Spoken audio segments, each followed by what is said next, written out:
औज़ुबिल्लाहि मिनश्शैतानिर्रजीम बिस्मिल्लाहिर्रहमानिर्रहीम। अस्सलाम वालेकुम डियर स्टूडेंट्स, आज हम क्लास 10 का मैथमेटिक्स स्टार्ट करने जा रहे हैं।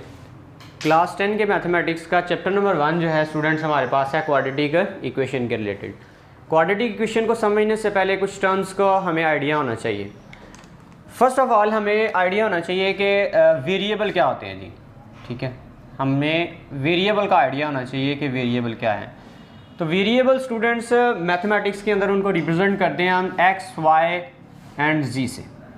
और वेरिएबल्स ऐसी चीज़ें होती हैं जिनकी वैल्यूज़ चेंज हो रही होती हैं। सपोज़ आपकी जो एज है ये वेरिएबल होगी, ठीक है। हाइट जो है ये स्टूडेंट्स हमारी वेरिएबल होती है, ठीक है। इस तरह से टेम्परेचर एक्सेट्रा जो है हमारे पास वेरिएबल होंगे। सेकेंड टर्म स्टूडेंट्स आपको पता होना चाहिए, हम यूज़ भी किया करेंगे, कॉन्स्टेंट्स क्या हैं। कॉन्स्टेंट स्टूडेंट्स ऐसी वैल्यूज़ को बोला जाता है जो फिक्स्ड होती हैं। जितने भी हमारे पास रियल नंबर्स हैं स्टूडेंट्स वो कॉन्स्टेंट्स होते हैं, ठीक है। मैं इसलिए सिंपली क्या लिखने लगा, all real numbers are constants. For example आप कहते हैं 5, 10/2, ठीक है। ये भी वैसे 5 बन जाएगा, 10/12 कह सकते हैं आप। इस तरह से कोई भी नंबर आप लें जो फिक्स्ड हो, मतलब रियल नंबर हो, उसको आप कॉन्स्टेंट कंसिडर करेंगे। उसके बाद बेसिक अर्थमेटिक ऑपरेशंस की बात की जाए तो स्टूडेंट्स बेसिक अर्थमेटिक ऑपरेशन में आप जानते हैं कि हम क्या करते हैं, प्लस, माइनस, डिवाइड, मल्टीप्लाई, इन चीज़ों को हम डील कर रहे होते हैं। ये बेसिक अर्थमेटिक ऑपरेशंस होते हैं। अगर आप स्टूडेंट्स वेरिएबल, कांस्टेंट्स और बेसिक अर्थमेटिक ऑपरेशंस को कंबाइन कर लें, ज्वाइन कर लें, तो हमारे पास बनता है अलजेब्रिक एक्सप्रेशन, जो कि हम बेस करेगा क्वाड्रेटिक इक्वेशन के ऊपर। तो अलजेब्रिक एक्सप्रेशन के लिए स्टूडेंट्स हम देखते हैं कि अलजेब्रिक एक्सप्रेशन एक्चुअली किसको बोलते हैं। Algebraic expression it is a combination of variable, constants and basic arithmetic operation. For example हम राइट करते हैं 2x + 9y, that is a algebraic expression। ये algebraic expression है क्योंकि ये combination है एक्चुअली किसका, वेरिएबल, कांस्टेंट्स और बेसिक अर्थमेटिक ऑपरेशन। अब इसमें एक टर्मिनोलॉजी आती है कोफिशिएंट, ठीक है। स्टूडेंट कोफिशिएंट एक्चुअली क्या होता है कि वेरिएबल के साथ जो नंबर लिखा होता है, वेरिएबल के साथ जो नंबर लिखा होगा उसको हम बोलेंगे कोफिशिएंट। अगर हम बात करें कोफिशिएंट ऑफ x की, तो कोफिशिएंट ऑफ x हमारे पास स्टूडेंट्स 2 है। और अगर बात करें हम वेरिएबल y, तो इसका जो कोफिशिएंट है वो हमारे पास है 9। तो इसका मतलब है कि वेरिएबल चेंज होने से कोफिशिएंट भी चेंज हो सकता है। तो कोफिशिएंट का भी मैंने आपको आइडिया दे दिया। अब अलजेब्रिक एक्सप्रेशन की एक स्पेशल टाइप होती है, कौन सी? अलजेब्रिक एक्सप्रेशन की स्पेशल टाइप ये है कि अगर अलजेब्रिक एक्सप्रेशन में जो वेरिएबल आ रहा है उसकी पावर होल नंबर हो, ठीक है। होल नंबर का मतलब है क्या है कि आपके पास ये नंबर्स हो 0, 1, 2 and up to so on. अगर आपके पास जो वेरिएबल है उसकी पावर में होल नंबर आ रहे हो, उस स्पेशल अलजेब्रिक एक्सप्रेशन को हम बोलते हैं पॉलिनोमियल, ठीक है। हम देखते हैं पॉलिनोमियल के बारे में। पॉलिनोमियल तो स्टूडेंट्स याद रखें कि ऐसा अलजेब्रिक एक्सप्रेशन जिसमें पॉलिनोमियल की जो पावर है, सॉरी वेरिएबल की जो पावर है वो आपके पास होल नंबर हो। फॉर एग्जांपल आप लिख लेते हैं 4x³ + 10y² + 9 जो है, दिस इज अ पॉलिनोमियल। अब पॉलिनोमियल के बाद हम बात करते हैं इसकी डिग्री की। पॉलिनोमियल की ही डिग्री को डिस्कस किया जाता है, डिग्री। ये हम वर्ड यूज़ भी किया करेंगे, degree actually. Student degree actually क्या होता है, किसी भी पॉलिनोमियल में जो उसमें वेरिएबल इन्वॉल्व हो रहा है उसमें जो हाईएस्ट पावर आ रही है उसकी, ठीक है, जो बड़ी से बड़ी पावर होगी उसमें, वो उसकी डिग्री कहलाएगी। फॉर एग्जांपल हम लिखते हैं 4x⁴ + 10x³ + 9 जो है। तो अगर आप स्टूडेंट्स ऑब्जर्व करें, इसमें वेरिएबल हमारे पास आ रहा है x, और x की जो आपके पास एक पावर आ रही है, इधर 9 है और ये भी आपके पास x है, और इसमें पावर आपके पास 3 आ रही है। लेकिन हमने देखना है कि इन दोनों पावर में से सबसे बड़ी पावर कौन सी है।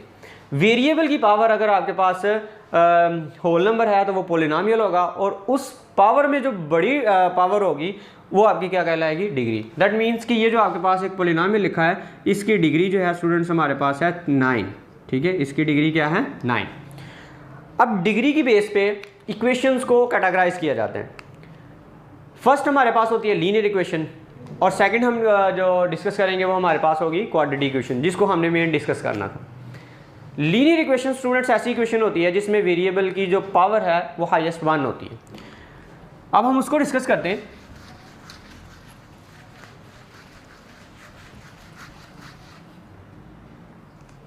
जी हम बात करते हैं लीनियर इक्वेशन के बारे में।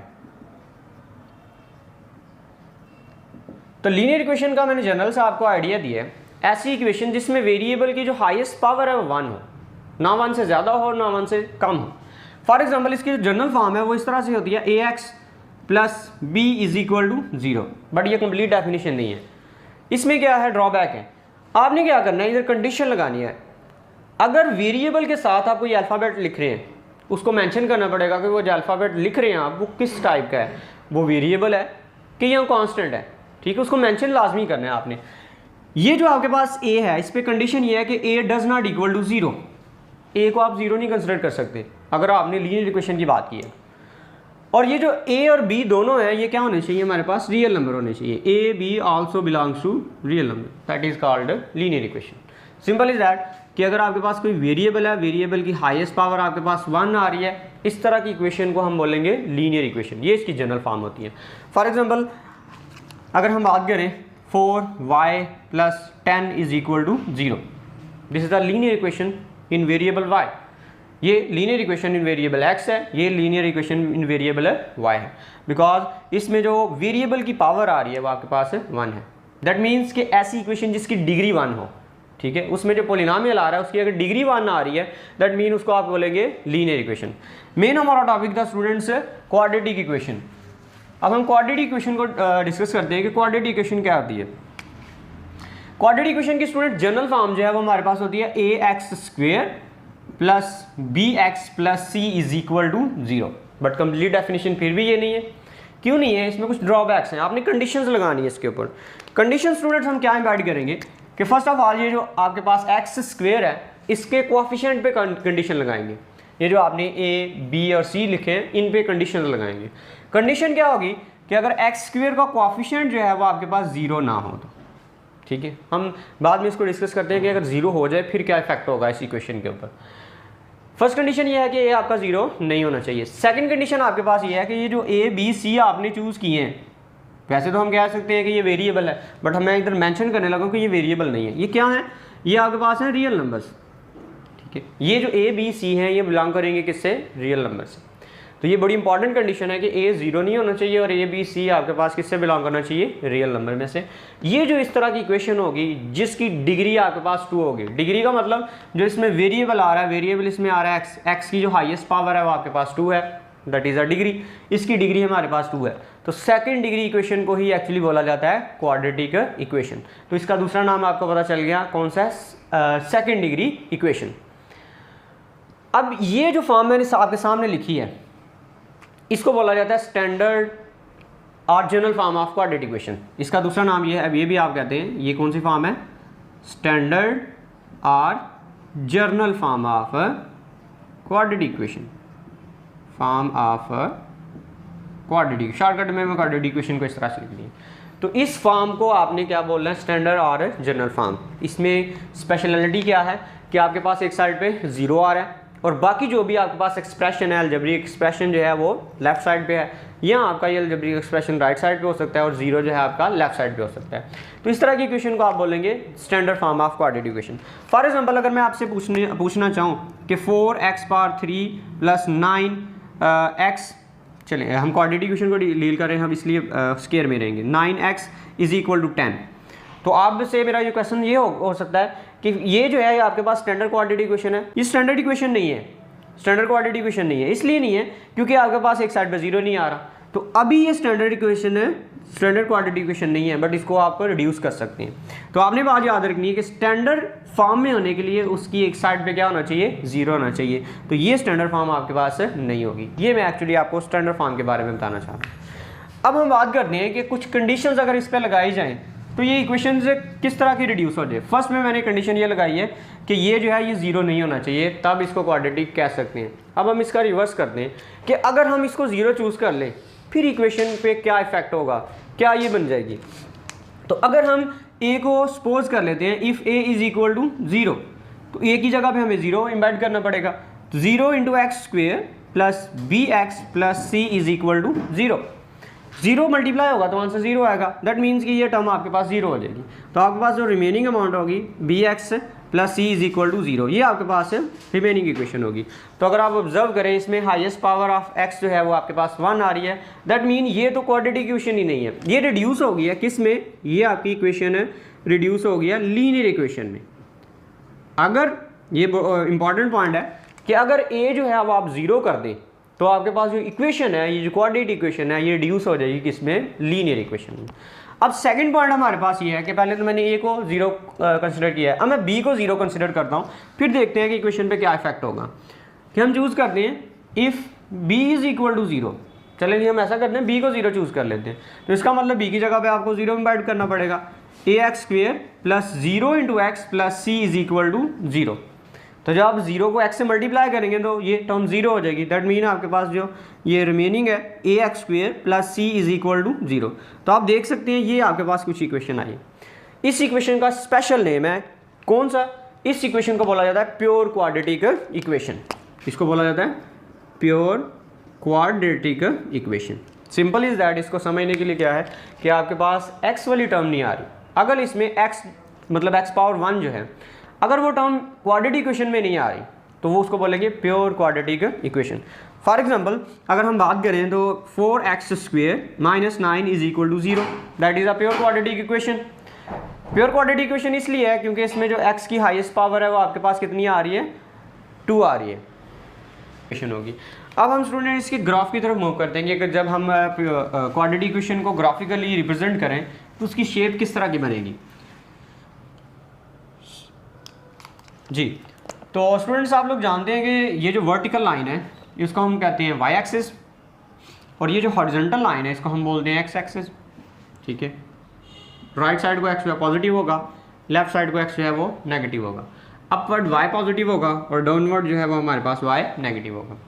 जब हम क्वाड्रेटिक इक्वेशन को ग्राफ के ऊपर ड्रॉ करते हैं तो इसकी शेप लाइक ये बन रही होती है, सम टाइम ये, सम टाइम जो है इस तरह से बन रही होती है, सम टाइम इस कर्व को ऐसे कट कर रही होती है, सम टाइम जो है इस तरह से इसको कट कर रही होती है।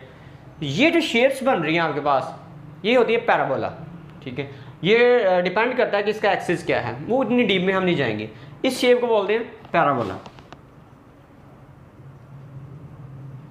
ये पैराबोला शेप होती है। आपने जस्ट ये याद रखने कि जब क्वाड्रेटिक इक्वेशन को ग्राफ पे ड्रॉ किया जाता है तो ये बनता है पैराबोला।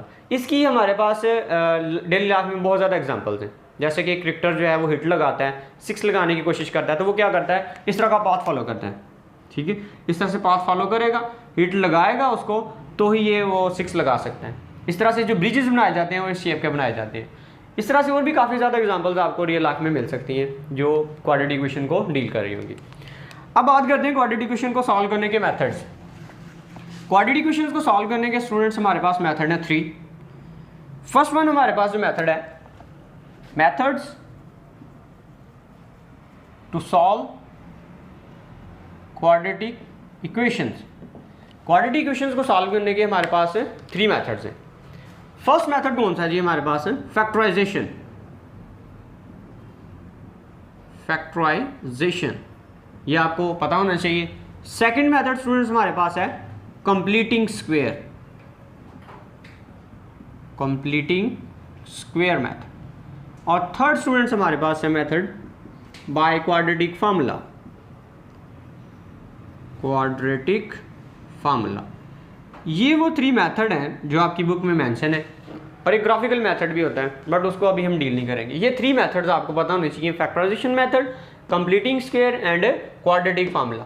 किसी भी क्वाड्रेटिक इक्वेशन को सॉल्व करने के ये 3 मेथड्स है इस बुक के अंदर आप डील करेंगे। और ये MCQs भी पूछा जाता है, how many method to solve the quadratic equation. There are 3 method to solve the quadratic equation. First one is factorization, second is completing square and third is a quadratic formula.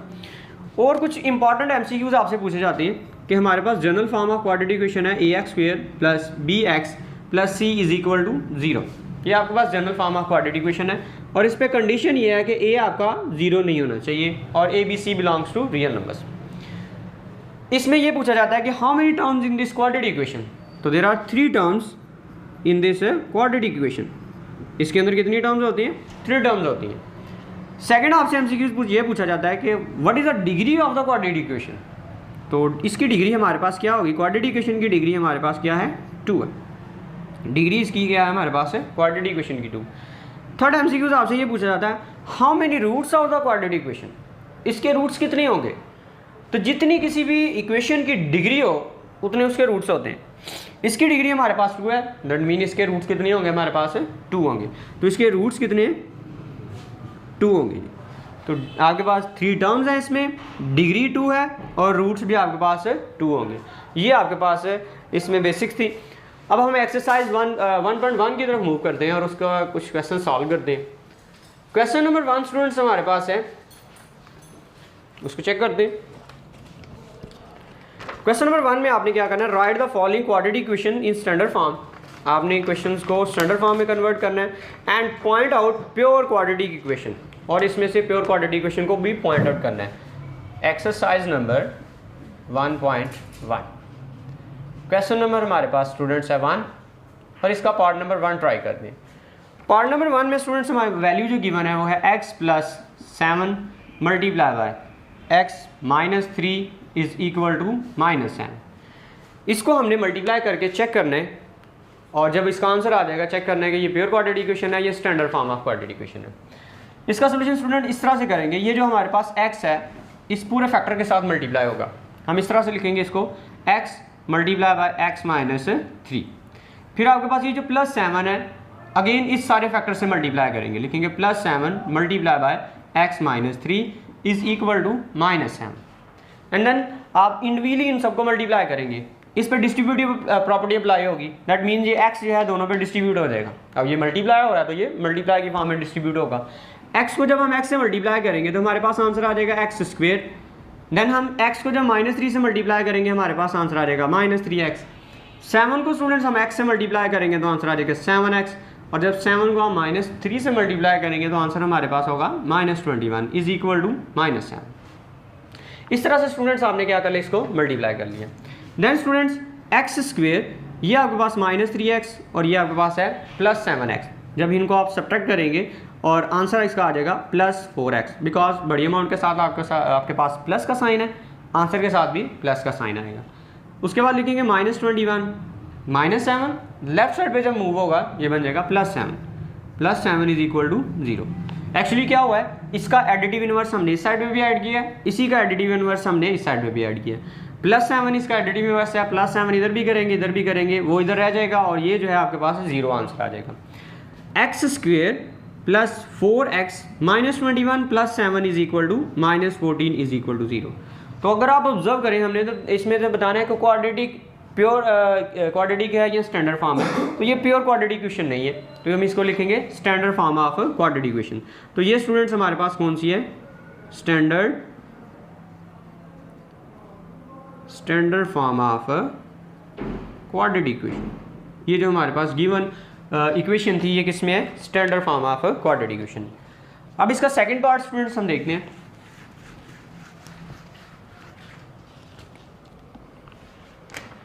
Second part की students हमारे पास value है x² + 4 divided by 3 plus x/7 is equal to 1। इसको भी हमने solve करके check करना है कि क्या ये प्योर क्वाड्रेटिक इक्वेशन है या standard form of quadratic equation है। फर्स्ट ऑफ ऑल स्टूडेंट्स आपने क्या करना है, 7 और 3 का एलसीएम लेना है।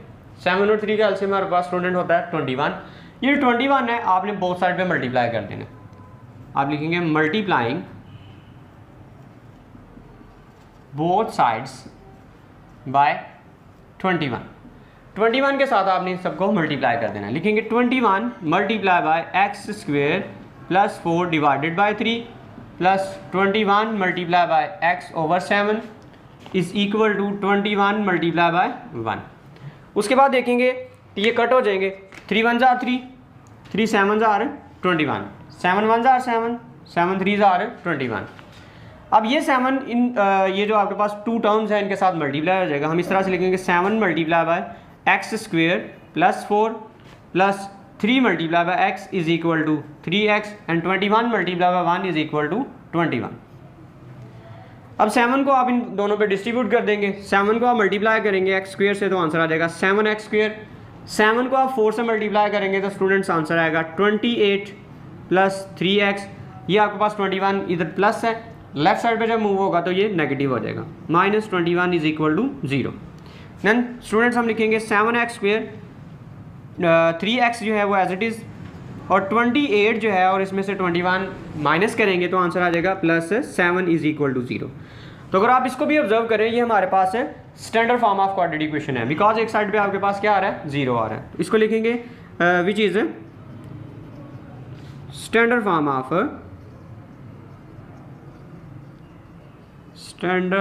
Of quadratic equation. ये हमारे पास है क्वाड्रेटिक इक्वेशन की स्टैंडर्ड फॉर्म आ रही। ओके, उसके बाद स्टूडेंट्स हम इसका थर्ड पार्ट करते हैं।